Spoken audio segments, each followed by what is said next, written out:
Alexander Volkanovsky, who's already stood across from Ilia Topuria and knows exactly how dangerous he is, recently gave his take on the upcoming UFC 317 headliner between Topuria and Charles Oliveira. Volk pointed out Ilia's trademark pressure, how he relentlessly walks his opponents down, traps them against the cage, and forces them into errors. But in his view, Charles isn't the kind of guy to get overwhelmed like that. According to Volk, Oliveira isn't someone who gets pushed back. He brings the fight forward too. That aggressive collision course, two fighters who don't back up, is what makes this matchup so unpredictable. And they've both been throwing verbal jabs all week long. Ilia hasn't held anything back, targeting Oliveira with brutal insults and showing absolutely no respect. He said, Oliveira's chin is going to explode, and he should bring a pillow into the cage so he can sleep more comfortably after getting knocked out. Charles hasn't stayed quiet either, firing back with his own threat, saying he plans to knock Ilia out. You don't usually see Oliveira this fired up. Clearly, Ilia's trash talk has got under his skin. With both fighters charging forward, eager to engage, and not backing down, don't expect a slow start. This one's got violence written all over it from the first bell.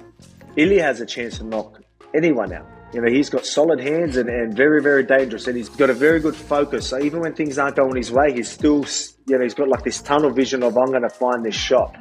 And that's dangerous when you've got a guy like you. You're like jabbing him up, jabbing. He's missing shots. Some people usually start to like, I better watch out. I better not throw shots until I know they're there.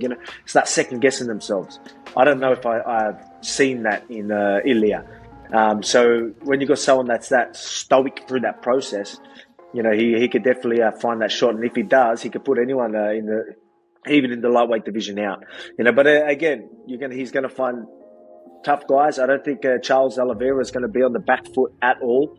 I think he's going to, that's something that'll be different for Ilia. I don't think he's ever had someone be like, jam forward as well, if that makes sense. So we'll see how Ilia goes if he's on the back foot. I think I've seen him a couple of times where he had to go on the back foot a little bit. Before we move further, don't forget to hit that subscribe button so you stay locked in with everything happening in the MMA world. Let's get started. Moving up next, we have Kamaru Usman just sent a reminder to the entire division. He's still that guy. He didn't just beat Joaquin Buckley. He completely outclassed him over 5 dominant rounds and then stole the spotlight at the press conference. When asked about Belal Muhammad's call-out, Usman casually brushed it aside, dismissing Belal's name like it didn't even matter. Then, shifting gears, he called out Islam Makhachev and threw in a bold prediction that Jack Della Maddalena might just be the one to pull off the upset when they meet. The Nigerian nightmare looked exactly like the former pound-for-pound great we remember. Sharp wrestling, perfectly timed entries, smothering control. Against a tough and rising name like Buckley, Usman's performance was a statement. He's not done yet. And with that kind of showing, it's likely he's earned himself the next shot at the welterweight strap. Now the real question is, who's going to be wearing that belt when the time comes? Will it be Jack or Islam? Drop your predictions in the comments. Is that something you would entertain if the UFC, came to you about it? Who is it? Belal Muhammad. Who is it? Former welterweight champion Belal Muhammad. Next. I forgot it. Next. JDM is no slouch. Let's not look past JDM. I said that in his last fight, and he went out there and he showed you guys, don't look past him. He's very, very talented. So, do you predict that Islam would win the 70 belt once that fight gets made? I'm not predicting anything. All I'm saying to you guys is stop sleeping on JDM. He's very, very talented. That's why he's the champion right now. So, let's not sleep on him. It's going to be an interesting fight. I will be watching that fight, and I'll take the winner. How big would a fight between you and Islam be? That would have to be like one of the biggest fights in the company, right? Of course. When have we ever had former pound-for-pound and current pound-for-pound? If he's able to get in there and wrestle that belt away from JDM, former pound-for-pound, current pound-for-pound, I think everybody wants to watch that. So, moving up next we have, now this is where things took a turn. Just hours before stepping into the octagon, Joaquin Buckley, the main event fighter, was stopped at the door by UFC security. Why? They didn't recognize him. Buckley and his crew arrived slightly behind schedule, but when they tried to walk in, security blocked them, thinking he wasn't a fighter. Buckley filmed the entire awkward exchange and shared it on Instagram.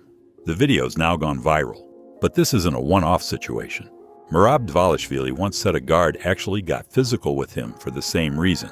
Belal Muhammad got denied at weigh-ins because staff didn't know who he was. Even Dricus du Plessis has had to deal with the same kind of nonsense. Fans are losing their minds online, asking how it's even possible that top-tier fighters are still getting disrespected like this. How does a main eventer get turned away from his own fight? We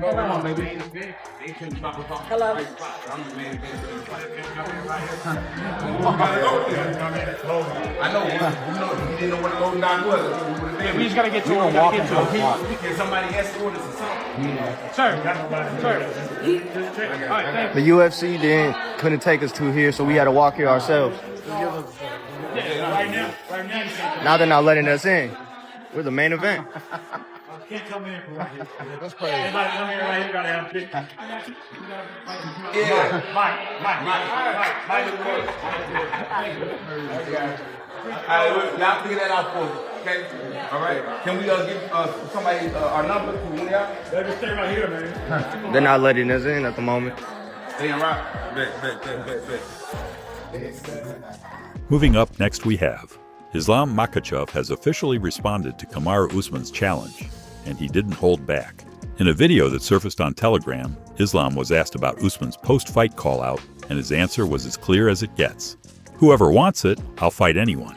Just send me contract when time comes. I cleaned out the top 5 of my division. Now it's time to do the same at welterweight. Welterweight, lightweight, I'm ready. I'm not hiding. The UFC knows that. If they offer me anybody, I'll accept. I don't need to prove anything. Anyone who wants it, let them come. That's not just bravado. Islam's been open about wanting to fight Usman for some time now. They've even had a run-in before, and there's footage. It wasn't a friendly nod either. It was the kind of tension you can feel through the screen. If you have belt, me, you fight. Be big. No. Middleweight, you middleweight. Now this fight isn't just fantasy booking, it feels real. Pound for pound, great versus pound for pound, great. Elite wrestling, crisp striking, insane cardio, high-level IQ. These two are complete fighters. If they meet, it won't just be a mega fight. It'll be a masterclass in high-level MMA. Islam's cleaned out his division. Usman just showed he's still elite. If the UFC books this, it could end up being one of the most technical, closely contested battles they've ever put together. That's all for now. If you enjoyed this video, make sure to drop a like, subscribe, and let us know what you think about all this in the comments.